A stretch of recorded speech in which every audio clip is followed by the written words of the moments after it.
आज श्रद्धा अपनी मर्जी से जिंदगी गुजार रही थी, क्योंकि वो अब उस घर में अपनी मर्जी से अपने काम किया करती थी। उसकी सास का इंतकाल हो गया था, जिसके बाद अब वो अकेली ही उस घर में रहा करती थी और उसका शौहर रहता था।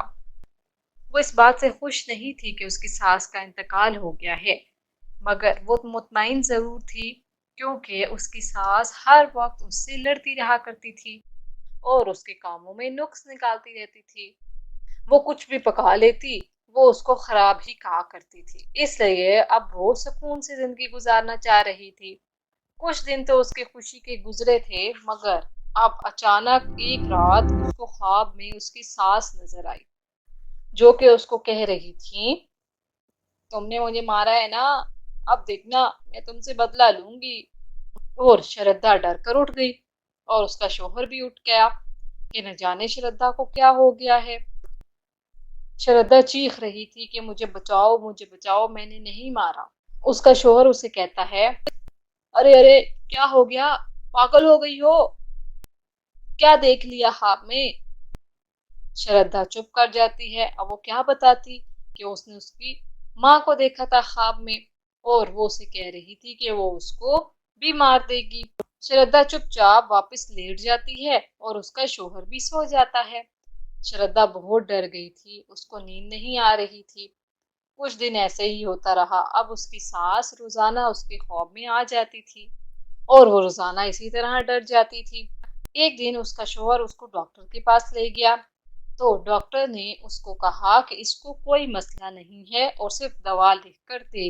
हुआ कुछ यूं था कि एक दिन उसकी सहेली उसके घर आई थी और श्रद्धा ने उसको अपनी सारी बात बताई कि उसकी सास उस पर कैसे कैसे जुल्म करती है। तो उसकी सहेली ने मजाक में उसको कह दिया था, तुम यूं करो कि अपनी सास को जहर देकर मार दो। ये सब बातें उसकी सास सुन लेती है, जबकि श्रद्धा अपनी सहेली से ये सब ना करने के लिए कह देती है, क्योंकि वो भी इंसानियत के नाते अपनी सास से प्यार जरूर किया करती है। जब उसकी दोस्त चली जाती है, तो उसकी सास उससे खूब लड़ाई करती है कि तुम मुझे मारने का प्लान बना रही हो। और बस वो यही सोचती रहती और डरती रहती कि कब मेरी बहू मुझे मारेगी। और यही बात श्रद्धा के दिल में भी बैठ गई थी कि मैंने तो ऐसा कुछ नहीं सोचा। एक दिन जब श्रद्धा फर्श धो रही थी, तो उसकी सास वहां से गुजरी, उसका पैर फिसला और वो गिर गई और वहीं पे उसका इंतकाल हो गया।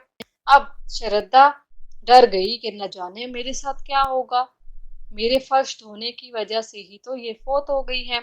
और यही डर उसके दिल में बैठ गया था और इसीलिए अब वो हर रोज डरा करती थी। एक दिन उसका शौहर आया, उसने सोचा आज तो मैं श्रद्धा से बात करके ही रहूंगा। उसने श्रद्धा को बुलाया और उससे बात की कि तुम्हें क्या हो जाता है रात को, तुम मुझे भी डरा देती हो और खुद भी डर जाती हो। श्रद्धा पहले तो चुप रही। उसने सोचा मैं शौहर को बताऊं कि ना बताऊं, ये ना हो ये मुझे तलाक दे दे। मगर फिर उसने उसे कहा कि मैं माफी चाहती हूँ, मैंने आपकी वालदा को नहीं मारा, वो तो मेरी दोस्त सिर्फ मजाक में बात कर रही थी और उस दिन मैं फर्श धो रही थी तो वो मर गई, मैंने तो ऐसा कुछ नहीं किया। तो उसका शौहर बोला, हाँ हाँ मुझे पता है, तुम ऐसा बिल्कुल नहीं कर सकती। तुम तुम तो मेरी वालदा का बहुत ख्याल रखती थी, मैंने तुम्हें माफ किया, अब तुम अपने जहन से ये बात निकाल दो। वो उसे माफ कर देता है और इस तरह श्रद्धा का दिल भी साफ हो जाता है और उसके बाद उसको ख्वाब आना बंद हो जाते हैं और वो दोनों हंसी खुशी जिंदगी गुजारते हैं।